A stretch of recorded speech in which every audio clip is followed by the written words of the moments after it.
Kevin McCarthy is fully ready to impeach Joe Biden. This breaking news over the last 24 hours. The GOP leader, who is right now the minority leader in the House, would become the majority House Speaker if the GOP won back the House in 2022. That is all but assured if you believe recent polling and some disastrous signs for Democrats. 8 Democrats have announced their retirement. Even Nancy Pelosi, there are whispers that she may not even run again for office.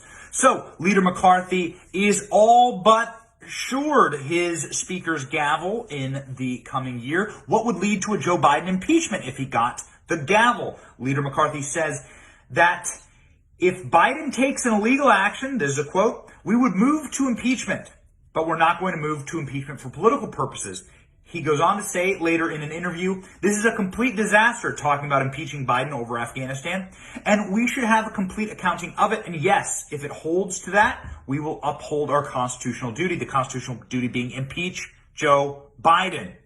The thing that McCarthy says there that I think is really critical is that he says we're not going to move impeachment for political purposes. This is something that we should all want as Americans. It's something you should want as a Republican. I don't care how much you hate Joe Biden. You should not say, hey, we just don't like the guy, we're going to impeach him. You should always find something that he's done that's illegal, that's against the Constitution, that deserves an impeachment. The Democrats impeached Donald Trump for nothing, perfect phone calls, and guess what? They got destroyed for it, honestly. Donald Trump, in his re-election bid, got more votes than any president in American history. It backfired. Kevin McCarthy is not wanting that to happen, but he's not saying it's off the table, that's for sure. He's just saying they're going to do it correctly. That's what everyone should want.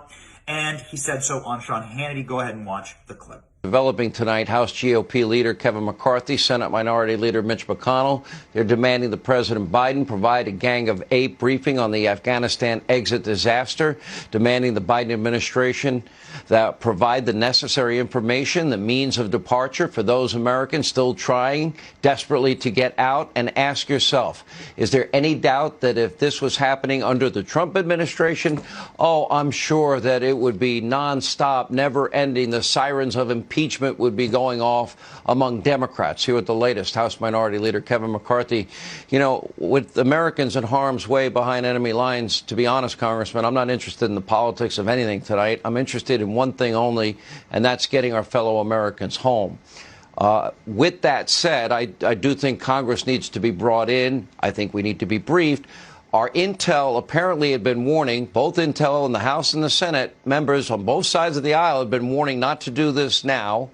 The danger was real. But more importantly, what options might be available, and how can we put that plan in place? Sean, that's true. I mean, every single member of Congress should be one focus, to get those Americans home. I asked for a true accounting of the number of Americans. And Sean, when we get it, I'm going to ask you in every show on every network, put that number on your show, and let's count it down to every single American comes home. The idea that our military saying they don't have the capabilities to go out, yes, they do. We just need the will, and I think all Americans should stand for that. What this disaster has done is put a stain on our nation's status for years to come. I have heard from ambassadors of other nations that are our allies that said they can't go back and tell them whether America will be there again. We're watching what China's doing with Taiwan, what Russia talks about within the Baltics. I'm hearing reports that the Taliban now has more Black Hawks than our allies Australia. The weaponry that was left. This is a complete disaster, and we should have a complete accounting of it. And yes, if it holds to that, we will uphold our constitutional duty. Right now, we are focused on bringing every single American home. Stop asking the Taliban for permission, and let's go bring the Americans home. Do you like what the British are doing? They're sending in their paratroopers? Yeah, I like what the British are doing, but also think about what the British and French are saying. We no longer can count on America. We've got to start doing something else. Remember, they went there to help America, to stop the terrorists. The other thing, Sean, that we need to do is shut down our border. Even earlier this year, we have been catching people on the terrorist watch list coming across our border. 5,000 prisoners have just left in Afghanistan. America is less safe today because of what this president has done. And the president to sit there and tell us that he has planned for every scenario, why wouldn't they stop planning? Who would plan this way? Why would they remove in a time of the height of the Taliban in the summer? If they wanted to draw down, why wouldn't they do it in winter and give the capability? To criticize the Afghan military that has been losing thousands of lives every month? We had stabilized this nation without a casualty in the last 18 months with 25 of our very best. And now we had to move 7,000 back in. This is one of the greatest disasters in the history of this nation. And it is going to do damage for us for decades to come. And Donald Trump was very clear. If one American is harmed, there will be hell and fury to pay. And they believed him, and there wasn't a single American killed in almost, 18 months. Leader McCarthy, thank you. You know why they believed him? Because he would do it. They did believe him. You're right.